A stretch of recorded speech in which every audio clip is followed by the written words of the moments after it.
पर आपका पहला प्रश्न दिया गया है कि योगदान में कौन सा समास है, योगदान में कौन सा समास है। और यहाँ पर जवाब आने शुरू हो गए हैं और सभी के जवाब आ रहे हैं। ऑप्शन राइट आपका यहाँ पर फर्स्ट हो जाएगा आपका तत्पुरुष समास। ठीक है, योगदान अर्थात योग के लिए दान। और हमने बताया था जब के शब्द होता है आपकी विभक्ति में और विभक्ति जो प्रयोग होती है वो आपके तत्पुरुष में। ऑप्शन आपका यहाँ पर फर्स्ट सही हो जाएगा। चलिए अगला प्रश्न पूछा गया है, उच्चावास का संविच्छेद क्या होगा। उच्चावास का संविच्छेद क्या बनेगा, तो याद रखिएगा इसे अगर हम तोड़ेंगे तो आपका बनेगा उत, उत धन श्वास बनेगा, उत धन श्वास बनेगा, जो कि ऑप्शन राइट आपका यहाँ पर सी हो जाएगा। उत धन श्वास अर्थात उच्चावास, जो कि आपकी व्यंजन संधि है। ठीक है, चलिए अगले प्रश्न की ओर बढ़ते हैं। प्रश्न आपसे अगला पूछा गया है, कह रहा आपसे यहाँ पर कि जो हर समय अपना मतलब साधता हो। यही प्रश्न आपका एग्जाम में आया था आरओ में कि जो हर समय अपना मतलब साधता हो उसे क्या कहते हैं, तो याद रखिए उसे क्या बोलते हैं। ऑप्शन राइट आपका यहाँ पर जो आपका बी हो जाएगा उसे हम लोग स्वार्थी बोलते हैं। ठीक है, स्वार्थी बोलते हैं। बिल्कुल सही जवाब आ रहे हैं सभी के। चलिए अगला क्वेश्चन है, बहिर्मुखी शब्द में कौन सा उपसर्ग है। बहिर्मुखी शब्द में कौन सा उपसर्ग है। और बहिर्मुखी में याद रखिएगा अगर इसे हम तोड़ते हैं तो आपका बहिर धन मुखी बनेगा और बहिर कौन सा, ये वाला जो आपका है ये ए वाला आपका सही हो जाएगा, ए नंबर। ठीक है, चलिए अगला प्रश्न आपसे पूछा है, निम्न में से कौन सा वाक्य मिश्र वाक्य नहीं है। देखो यहाँ पर नहीं शब्द को ध्यान रखना है, यही आपकी गलतियां होती हैं एग्जामों में जल्दी जल्दी में, है ना। नहीं शब्द आपको दिया गया है तो यहाँ पर देखिए आपका एक विज्ञान कोष्ठी हुई जिसमें शब्द है अर्थात ये मिश्र वाक्य है। अगला है वह परिश्रमी ही नहीं वरन ईमानदार भी है। यहाँ पर जो बी नंबर है ये आपका राइट हो जाएगा और बिल्कुल सही जवाब आ रहे हैं सभी के। ऑप्शन बी हो जाएगा, ये मिश्र वाक्य आपका नहीं है। ठीक है, और यहाँ पर अगले प्रश्न की ओर बढ़ते हैं। प्रश्न आपसे अगला है कि साहित्य जनता की चित्तवृत्तियों का संचित प्रतिबिंब है, यह उक्ति किसकी है। मानते ये प्रश्न आपके लिए पहली बार नहीं पढ़ाया है, हमने कई बार पढ़ाया है और लगातार जब पढ़ते रहेंगे तो ऐसे कठिन प्रश्न भी आपको याद हो जाएंगे। तो ये जो प्रश्न आपका है इसका जवाब आपका हो जाएगा डी नंबर। ये आपके रामचंद्र शुक्ल जी का यहाँ पर पंक्ति है। ऑप्शन आपका यहाँ पर डी हो जाएगा। ठीक है, चलिए अगला प्रश्न है कि मर्यादा किस युग की पत्रिका है। मर्यादा जो आपकी पत्रिका है किस युग की है, याद रखिएगा ये पत्रिका आपकी है। ऑप्शन राइट आपका यहाँ पर सी हो जाएगा, द्विवेदी युग की है और सभी के जवाब आ रहे हैं यहाँ पर द्विवेदी युग की है। अगला प्रश्न आपसे पूछा है कि निम्नलिखित काव्य पंक्तियों को उनके रचनाकारों के साथ सुमेलित कीजिए। और ऐसी पंक्तियों को अगर लगातार पढ़ते हैं तो आपको याद हो जाएगा बिल्कुल से। यहाँ पर 8 का जवाब क्या होगा, तो देखिए यहाँ पर भक्ति ही ज्ञान ही कुछ भेदा, ये आपकी तुलसीदास की है। ठीक है, ये किसके है, तुलसीदास की है। वहीं पर हम राज्य के लिए मरते हैं, ये आपके मैथिली शरण गुप्त का है। वहीं पर अगर बात करें कि ये उपमान मैले हो गए, ये आपके अज्ञे जी के है और बचा हुआ आपका कौन हो जाएगा, बिहारी जी का होगा। तो ऑप्शन राइट आपका यहाँ पर सी सही हो जाएगा और सभी का जवाब बिल्कुल सही आ रहा है। चलिए अगला प्रश्न आपसे पूछा है कि प्रश्न संख्या 9 से 10 निम्नलिखित शब्दों के विलोम शब्द आपको चुनना है। यहाँ पर विलोम शब्द देख सकते हैं, कृतज्ञ लिखा है और कृतज्ञ का विलोम आपका क्या होता है, कृतज्ञ होता है। ठीक है, क्या होता है, कृतज्ञ होता है। ऑप्शन आपका यहाँ पर फर्स्ट सही हो जाएगा, कृतज्ञ हो जाएगा। वहीं पर अगर बात करें अभ्यस्त का विलोम, तो अभ्यस्त का विलोम अनभ्यस्त होता है। ठीक है, अन लगा दिया जाता है तो आपका बन जाता है, याद रखिएगा। चलिए संकीर्ण का विलोम बताना है, संकीर्ण का विलोम क्या बनेगा और जवाब यहाँ पर आ रहे हैं बिल्कुल सही है। काफी बच्चों के जवाब आ चुके हैं, बहुत अच्छे। चलिए 10 का जवाब हो जाएगा ऑप्शन सी। यहाँ पर संकीर्ण का बनता है विकीर्ण, क्या बनता है, संकीर्ण का विकीर्ण बनता है। ठीक है, और उदार का बात करें, उदार का विलोम जो बनता है वो आपका अनुदार बनता है। ठीक है, अनुदार बनता है। अगले प्रश्न की ओर बढ़ते हैं। प्रश्न आपसे अगला पूछा है कि प्रश्न संख्या 11 से 12 निम्नलिखित शब्दों के पर्यायवाची शब्द आपको चुनना है। यहाँ पर देख सकते हैं मृगधर, मृगधर जो आपका है किसका है, और यहाँ पर जवाब सभी के आ रहे हैं। और बिल्कुल सही है, ऑप्शन राइट आपका। मृगधर जो होता है वह आपका होता है आपके चंद्रमा का, ठीक है। ऑप्शन यहाँ पर आपका जो बी है वो आपका हो जाएगा। मृगधर का पर्यायवाची चंद्रमा, शशि, सुधांशु, राकेश आदि होते हैं, ठीक है। चलिए अगला है पराग का बताना है, 12 नंबर। पराग का पर्यायवाची बताना है आप सभी को, और 12 का जवाब याद रखिए। पराग का पर्यायवाची क्या होता है? चलिए सभी के जवाब आ रहे हैं और बिल्कुल सही है। यहाँ पर 12 का ऑप्शन राइट आपका सी हो जाएगा। पराग का पर्यायवाची सुगंध होता है। क्या होता है? सुगंध होता है। सुगंध, खुशबू, महक, सुवास ये आपके होते हैं, है ना। वहीं पर देखो जैसे आपका कुसुम होता है, कुसुम होता है ना, कुसुम के अंतर्गत सुकुमार वगैरह ये आपके बसंत के पर्यायवाची है। जो कुसुमार है ना ये बसंत के पर्यायवाची है। बसंत, ऋतुराज ये आपकी इसमें आती हैं। फूल वाले की बात करें तो फूल वाले पर्यायवाची में कुसुम, सुमन, प्रसून ऐसे वर्ड मिलते हैं, है ना।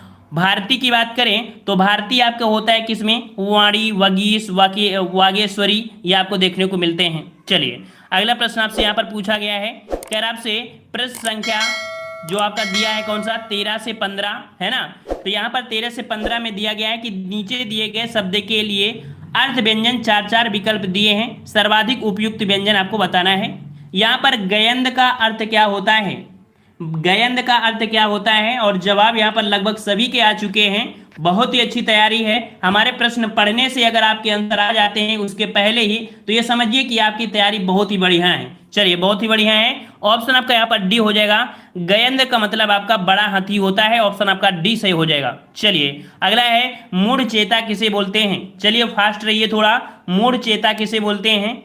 तो वहां पर 14 का ऑप्शन याद रखिएगा। मूढ़ चेता बोलते हैं मूर्ख को बोलते हैं। किसको बोलते हैं? मूर्ख को बोलते हैं। ऑप्शन आपका यहाँ पर सी हो जाएगा, मूर्ख हो जाएगा। चलिए वेरी गुड। अगले प्रश्न की ओर बढ़ते हैं। प्रश्न आपसे कह रहा है कि प्रायोगिक जो याद रखिए कैसे लिखा जाता है। प्रायोगिक होता है, कभी कभी आपसे वर्तनी संबंधित पूछ लेता है जहां पर छोटा पा कर देता है, लेकिन शुद्ध क्या होता है? प्रायोगिक इस प्रकार से होता है। इसका अर्थ क्या होता है? तो प्रायोगिक अर्थात तो जिसका पहले प्रयोग किया जा चुका हो। ऑप्शन आपका यहाँ पर बी, जिसका प्रयोग पहले किया जा चुका हो उसे हम लोग प्रायोगिक कहते हैं, ठीक है। ऑप्शन आपका बी हो जाएगा। चलिए अगले प्रश्न को आते हैं। प्रश्न आपसे अगला है कि खिली हुई हवा आई फिरकी से आई और चली गई। खिली हुई हवा आई फिरकी से आई चल गई, ये पंक्ति में अलंकार पूछा गया है और कई बार आपने पढ़ा है। डायरेक्ट यहाँ पर जवाब दे सकते हैं। यहाँ पर जवाब आपका ये हो जाएगा, यह आपका उपमा अलंकार हो जाएगा, है ना, उपमा अलंकार। और हमने कुछ शब्द भी बताया था। सी शब्द आपका जो जुड़ा होता है, सम, सा, सरिस, सी, है ना, समान, ये शब्द आपके उपमा अलंकार में होते हैं, ठीक है। चलिए बहुत अच्छे। चलिए अगला प्रश्न है, पापी मनुज भी आज मुख से राम नाम निकालते हैं, इस काव्य पंक्ति में अलंकार बताना है। पापी मनुज भी आज मुख से राम नाम निकालते हैं, इस पंक्ति में जो अलंकार हो जाएगा, याद रखिएगा कि इस पंक्ति में विरोधाभास अलंकार है। ऑप्शन आपका यहाँ पर फर्स्ट हो जाएगा, विरोधाभास अलंकार। क्योंकि एक तरफ देखा जाए तो पापी मनुष्य है, तो दूसरी तरफ पवित्र राम का नाम है, दोनों एक दूसरे के विपरीत हैं। इस कारण से यहाँ पर विरोध आपका उत्पन्न हो रहा है। ऑप्शन आपका फर्स्ट हो जाएगा। चलिए अगला प्रश्न है कि शांत रस का स्थायी भाव क्या होता है, और यहाँ पर जवाब पहले से यहाँ पर आ चुके हैं सभी के। चलिए बहुत अच्छे, बहुत अच्छे। जवाब यहाँ पर शांत रस का स्थायी भाव क्या होता है? निर्वेद होता है। याद रखिए ऑप्शन आपका यहाँ पर फर्स्ट हो जाएगा। शांत रस का स्थायी भाव निर्वेद होता है। श्रृंगार रस का स्थायी भाव रति होता है।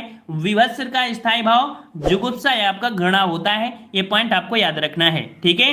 अब यहाँ पर प्रश्न आपके आ गए हैं जो कि 19 से 22 तक आपके हैं, अर्थात 6 पॉइंट आपको दिए हैं। इनको क्रमबद्ध में आपको बताना है। एक हम आपको बता देते हैं, अदर आपको करना होगा, ठीक है। यहाँ पर जो आपका लिखा जाएगा किस प्रकार से, तो यहाँ पर देखिए 19 नंबर में अगर यहाँ पर किया जाए कि कुल मिलाकर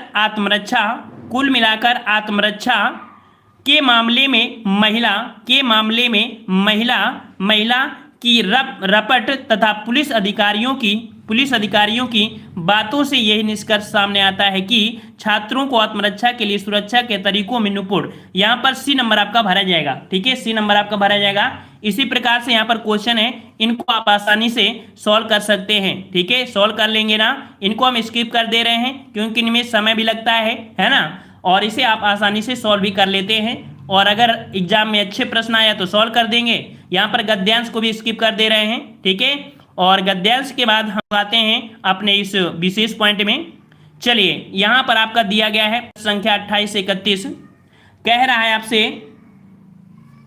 यहाँ पर आपसे कह रहा है कि 4 वाक्यों में 3 त्रुटिपूर्ण है, त्रुटि रहित वाक्य को छांटना है। यहाँ पर 28 नंबर में ऐसे प्रश्नों को पहले से पढ़ाई कर लिया करिए, कहाँ कैसी गलती है, हो सकता है एग्जाम में यही प्रश्न आपको डायरेक्ट ऐसे बिल्कुल से देखने को मिल जाए, है ना। तो यहाँ पर 28 नंबर में आप देख सकते हैं जो आपका यहाँ पर कह सकते हैं पॉइंट कह रहा है, गीतों की एक पुस्तक ला दीजिए, गीतों की एक पुस्तक ला दीजिए, गीतों की एक पुस्तक ला दीजिए।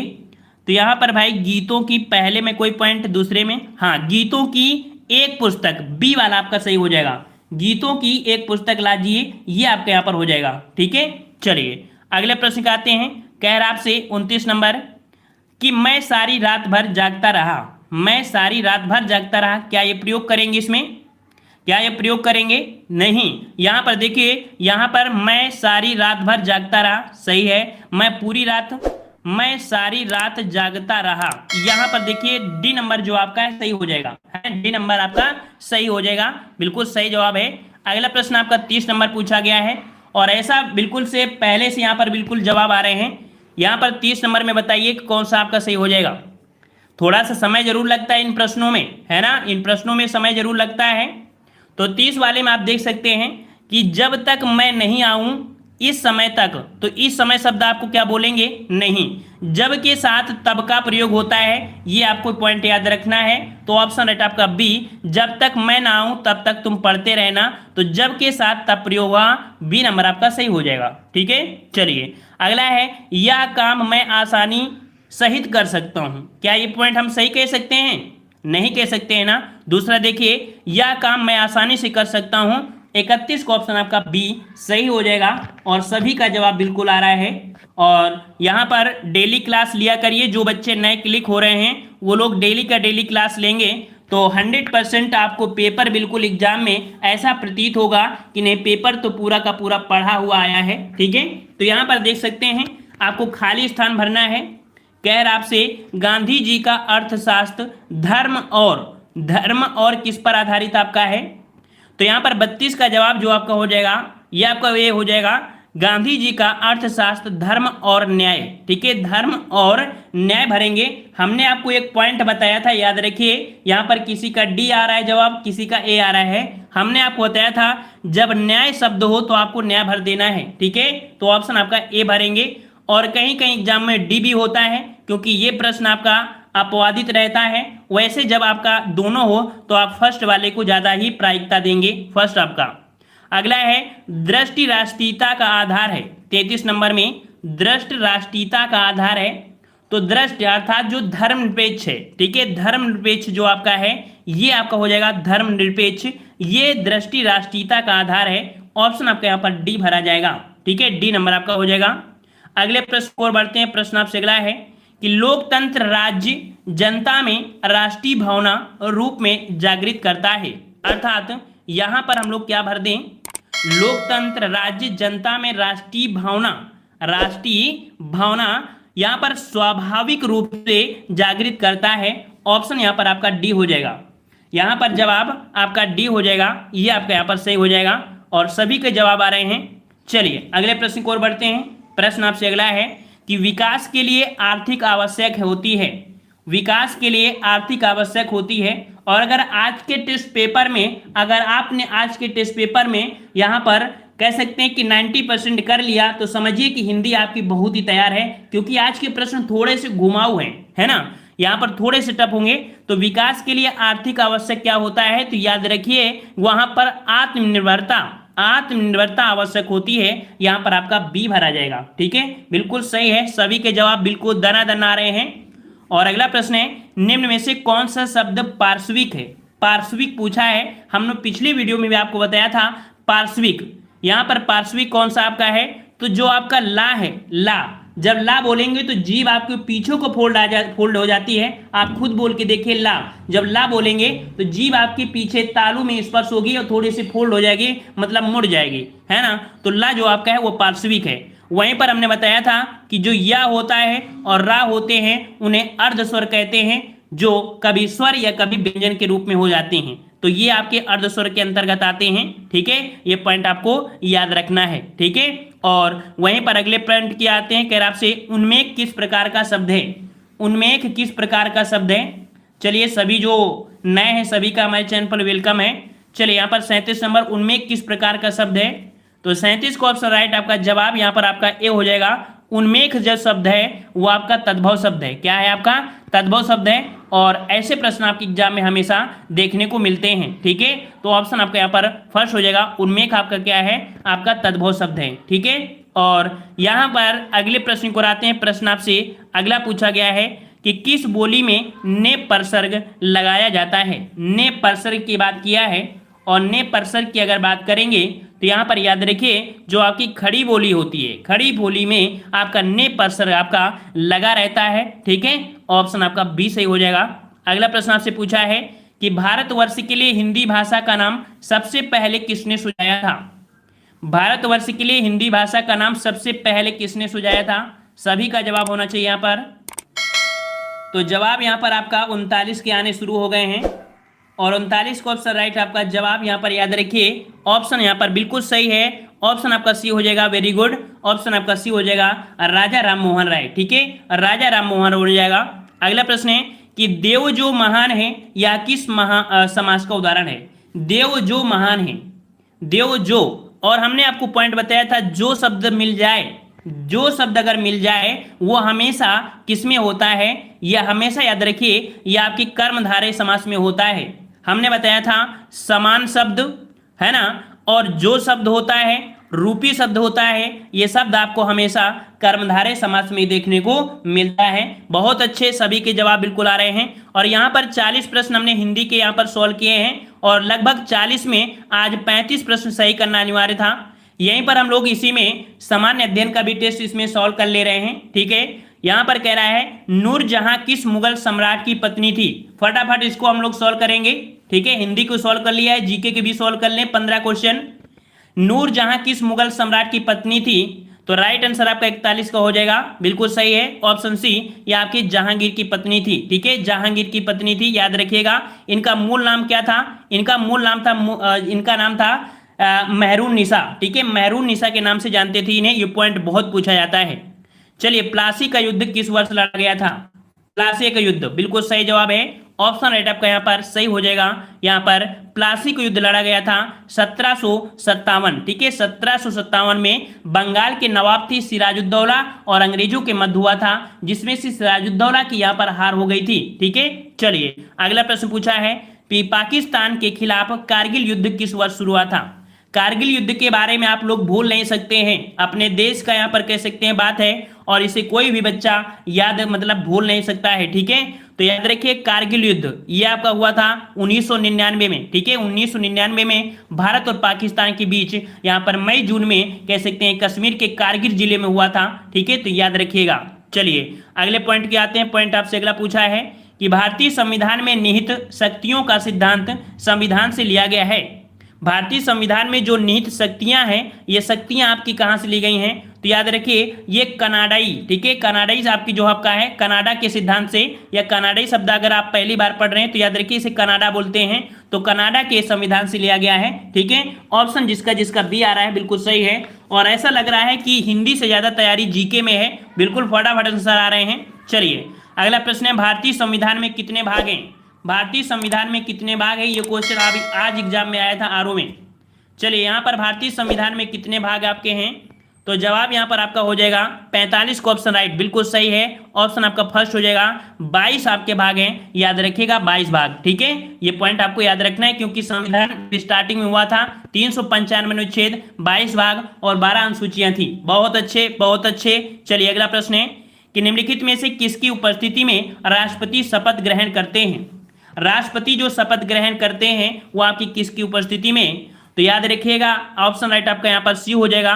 जो भारत के मुख्य न्यायाधीश होते हैं उनकी उपस्थिति में होते हैं, और अगर मान लो भारत के जो मुख्य न्यायाधीश नहीं है तो इनके द्वारा नियुक्त किसी भी व्यक्ति द्वारा इनको शपथ ग्रहण कराई जा सकती है। ठीक है, ऑप्शन आपका सी हो जाएगा। चलिए अगला प्रश्न है कि पृथ्वी का औसत तापमान क्या है। पृथ्वी का औसत तापमान, बहुत अच्छे, हिंदी से ज्यादा बेहतरीन तैयारी जीके में लग रही है और बिल्कुल सभी के फटाफट आंसर आ रहे हैं, बहुत अच्छे। तो याद रखिएगा ऑप्शन राइट आपका यहाँ पर से हो जाएगा बी नंबर। यहाँ पर पृथ्वी का औसत तापमान पूछा है, औसत तापमान पूछा है तो 16 डिग्री सेल्सियस आपका हो जाएगा। ठीक है, जैसे आप कमरे में कहीं भी होता है ना, तो औसत की बात किया है तो 47 का बी आपका यहाँ पर हो जाएगा, याद रखिएगा। ठीक है, या इसे हम लोग 61 फ़ारेनहाइट भी कह सकते हैं। ठीक है, चलिए अगला प्रश्न आपका है कि कहाँ पर भागीरथी और अलकनंदा नदी के मिलने से गंगा बनती है। भागीरथी और अलकनंदा जो मिलने से बनती है, गंगा कहाँ बनती है? तो याद रखिए आपका देवप्रयाग, बिल्कुल सही है, बहुत अच्छे, ऑप्शन फर्स्ट हो जाएगा यहाँ पर देवप्रयाग। चलिए अगला प्रश्न है कि भारतीय रिजर्व बैंक के प्रथम भारतीय गवर्नर, ये देख लीजिए प्रश्न कितना अच्छा है। भारतीय रिजर्व बैंक के प्रथम भारतीय गवर्नर आपके कौन से हैं? तो यहाँ पर आपका 49 का जवाब क्या हो जाएगा? तो 49 का जवाब हो जाएगा ऑप्शन राइट आपका फर्स्ट, ये आपके थे सी.डी. देशमुख। सी.डी. देशमुख ये आपके भारत के कह सकते हैं रिजर्व बैंक के प्रथम भारतीय गवर्नर थे। ऑप्शन आपका यहाँ पर ए सही हो जाएगा। चलिए अगला प्रश्न है कि जड़त्व क्या है। जड़ता का नियम आपने पढ़ा होगा, जड़त्व। तो जड़त्व क्या होता है कि वर्तमान स्थिति में होने वाले परिवर्तन का प्रतिरोध करने वाले प्रवृत्ति को हम लोग जड़त्व कहते हैं। कोई वस्तु स्थिर होती है तो उसका कह सकते हैं प्रतिरोध करता है, उसे हम लोग जड़त्व कहते हैं। ठीक है, चलिए अगला प्रश्न आपसे पूछा है सापेक्षता के सिद्धांत की खोज किसने की थी। सापेक्षता का सिद्धांत आपने बहुत बार पढ़ा होगा, हाई स्कूल में भी आपको सर ने पढ़ाया होगा, इंटर में भी पढ़ाया होगा। यहाँ पर 51 का जवाब आपका याद रखिएगा। सापेक्षता के सिद्धांत आपके अल्बर्ट आइंस्टीन के द्वारा दिया गया था।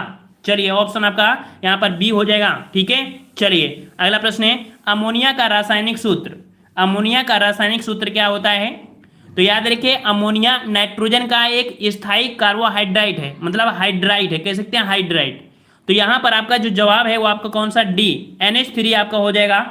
और यहाँ पर सही जवाब आ रहा है, सभी का जवाब बिल्कुल आ रहा है। चलिए अगला प्रश्न है सीमेंट के जमने की दर को घटाता है।